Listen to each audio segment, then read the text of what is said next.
what do you think that this online art sale platforms may have in the near future, in the sense that there are the big ones like ArtNet, but there are also rather smaller platforms but efficient ones in different regions, in different located in different countries. I'm talking, for example, I want to give art50.net from Turkey, and so there are many of them in many countries. Could it be possible, for example, for a company like Artnet to buy these small platforms one day to get a bigger access to the market, to Yes, individual markets? Artnet regularly acquires companies, including art transaction companies. I think the last one we acquired a German transaction business in 2017, something like that, or 18, one of those two. So yeah, we expand. The future, though, lies in many different platforms, all synchronized in a single unified system that talks to every single platforms. And this is what I see developing in the market. That is the collection management systems of galleries being connected to Art50, Artnet, Artprice, Artsy, and so on, through an API, through a system that pushes the collections to all those websites at once. And after that, the question is not anymore which platform offers the best inventory, but which platforms actually is the most convenient for clients, for users to shop online, which platform is the best clearing system, and so on. The competition moved from a purely marketing brand perspective to a more technological field, and there is I don't see why there will be a few actors and not like many different actors in that world. Okay.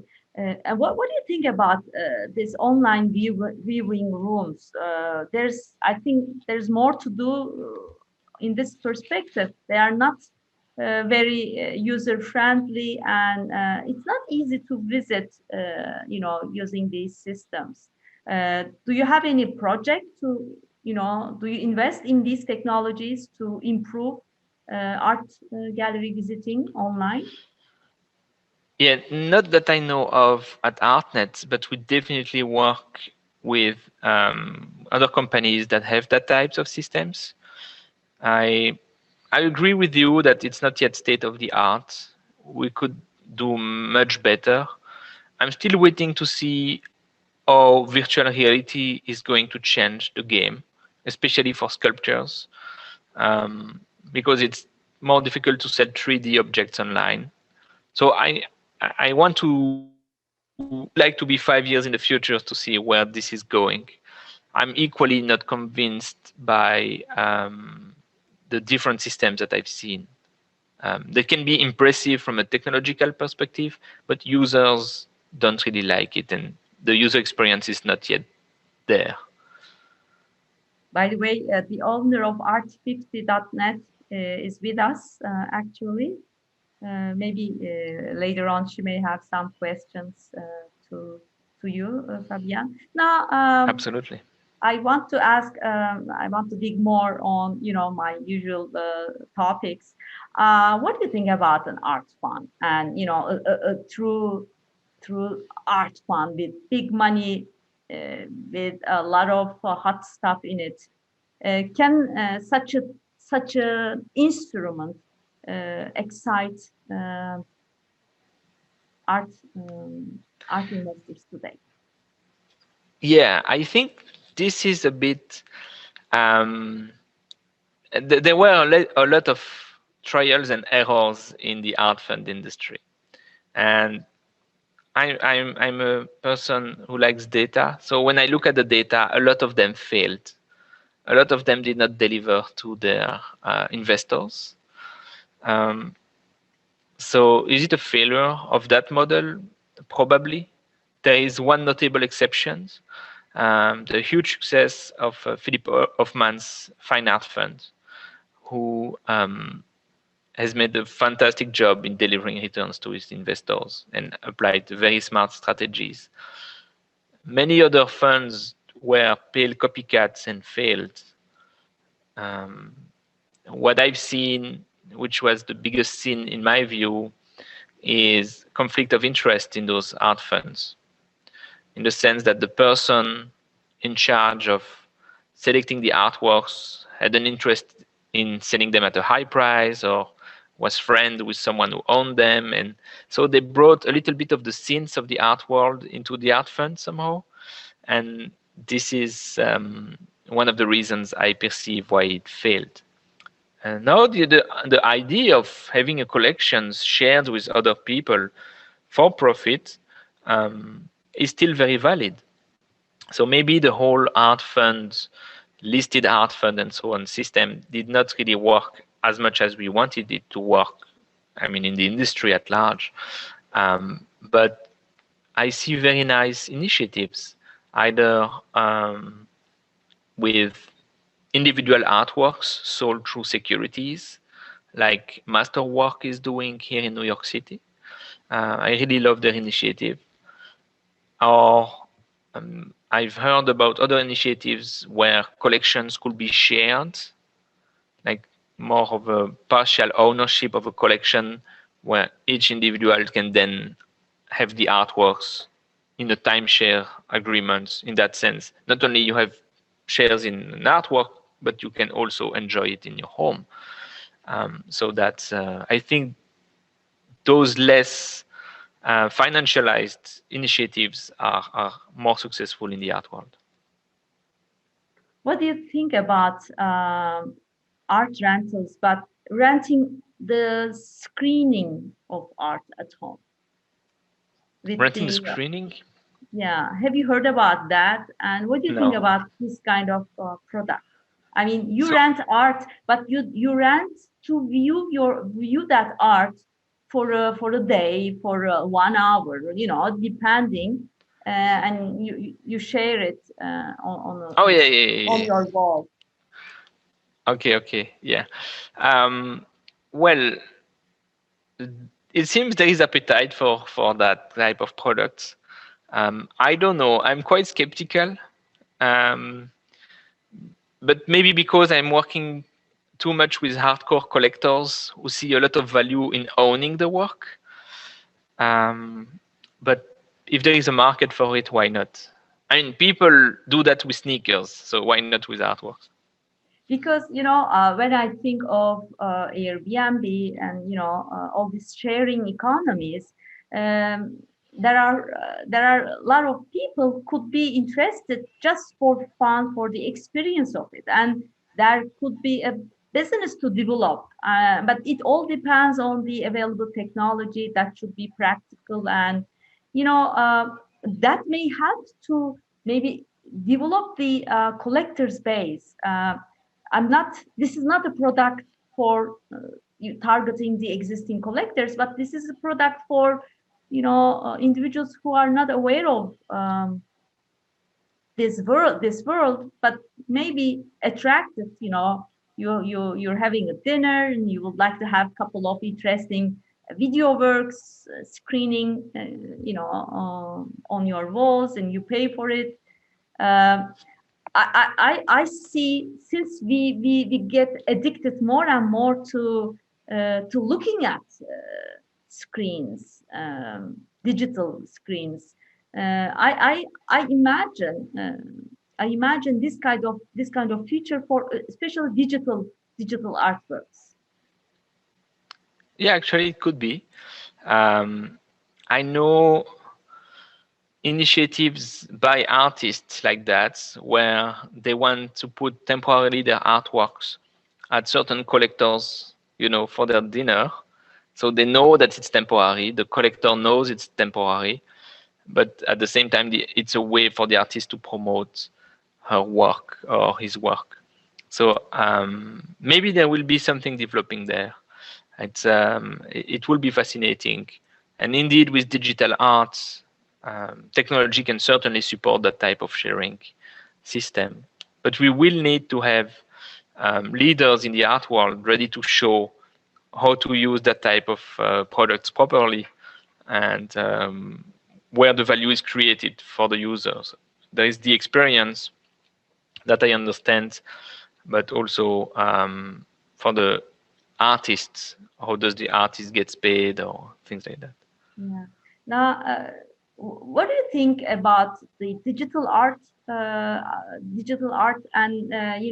what is the share of digital art in current collectors' collection? And do you think that this form of art uh, will will have a larger share over time?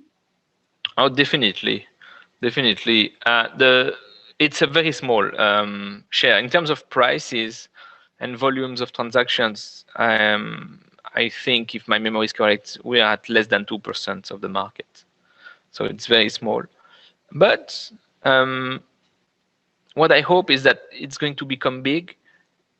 Video art is some kind of a niche, and I did hope that video art will become bigger at large, but it doesn't seem to be the case. Like, two-dimensional paintings and installations seem to be very prominent still to this day. So I don't know about digital art. I find it many times much more interesting, definitely more affordable than other types of artworks. I hope that the market sees the same thing as I'm seeing. I hope the technology is going to be there to facilitate transactions online, of course, of digital arts. But I'm absolutely fascinated by that field. So I'm a bit biased. I really want it to grow, but I don't know if it's going to be the case. Now, another question related to ArtNet. ArtNet, does ArtNet think of, I don't know, putting an exhibition, a physical exhibition somewhere, and creating an exhibition of its own collectors? Are there are there, like proposals or around that, or ArtNet prefers to stay as a platform, not the. So that's interesting that you're asking. I will give you some inside information here. Well, not that you can use on the stock market, but for the purpose of illustrating your question. Until 2020, we regularly held exhibition in our office in New York, here in the Woolworth Tower on the 26th floor, of our auction lots. So people had the opportunity to send their auction lots in our office, where we will exhibit those lots. So there was some sense of exhibition. But since the first lockdowns, and we removed the artworks from the office in large, and the company has now decided not to hold exhibitions anymore. So if anything, we're going into the other direction. We're going to more digital. And I don't think there is any plan soon to hold another exhibition at ArtNet, or to organize anything physical. What we do, on the other hand, because we have a large, quite influential luxury department where we help luxury companies advertise in the art world, we do co-organize special exhibitions with important galleries and sponsored by brands. If my memory is correct, the last time we did that was a partnership between a cognac brand and a very famous French gallery. And so that we do exhibitions, but we are not curating. The gallery is curating. Oh, I see. So yourself is buying also some art, right? You're collecting Yes, art. I Do you am. buy from galleries when you visit upon visit, or you buy online? What are your strategies? I do both. I'm sad that fairs have closed, because I used to love going to fairs and get good pieces before the fair opens, of course, to get good pieces there, because galleries used to present their best artworks at fairs, and especially international fairs like Art Basel Miami. So I'm sad that this is not happening anymore. So I buy online. Not only on Artnet, but that's a secret. Do you buy? Do you buy? Also, I know that you are interested in African art. Do you observe the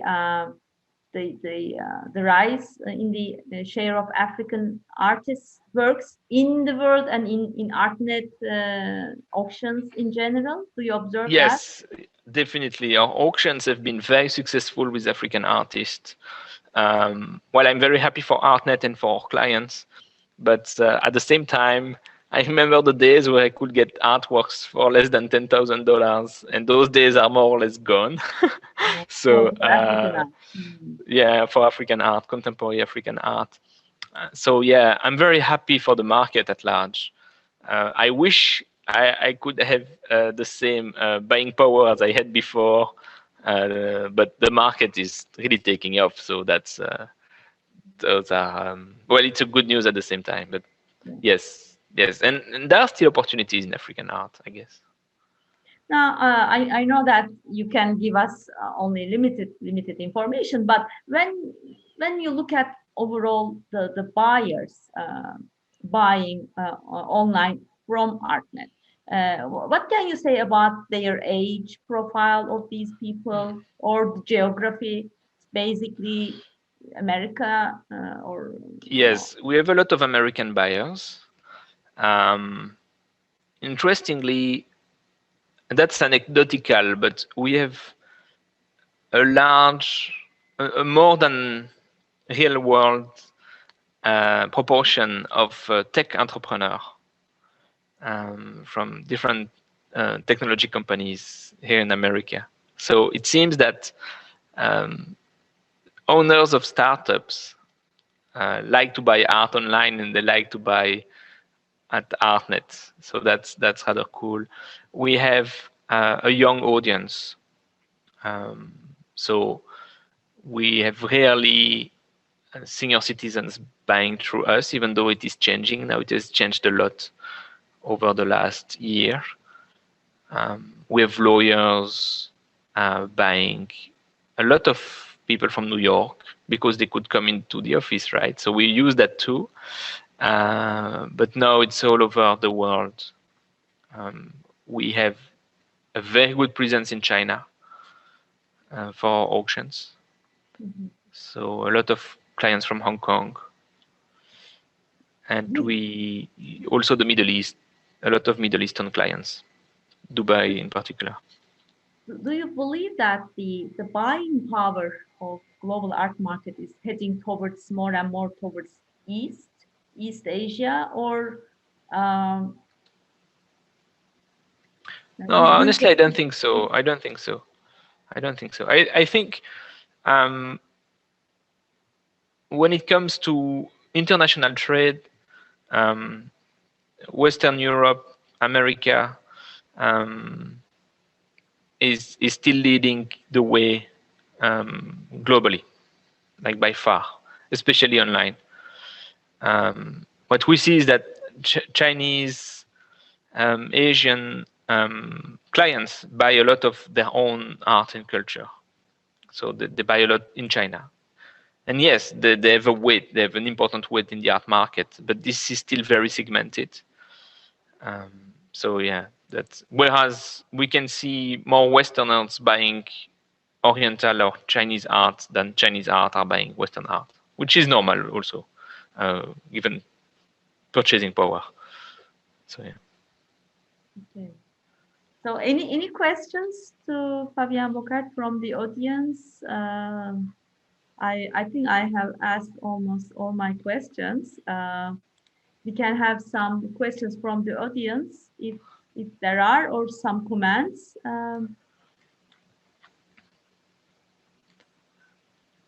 Yes.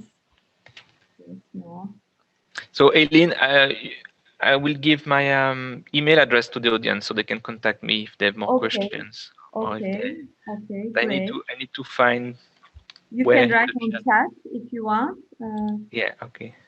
I don't see so far. I don't see questions. But you can Okay. write on chat. Those who can interested may ask questions to you. Okay, so this is my email address. Don't hesitate to contact me if you have more questions about data science, art, ArtNet, anything you want or your heart desires. We're there to serve everybody. Okay. Thank you very much. It was a very fruitful discussion. As always, you gave us the recent trends. Uh, Thank you very much, and hope Thank you, to Eileen. see you in person sometimes in the art fairs, or if I come to New York. Absolutely. Okay. Always welcome.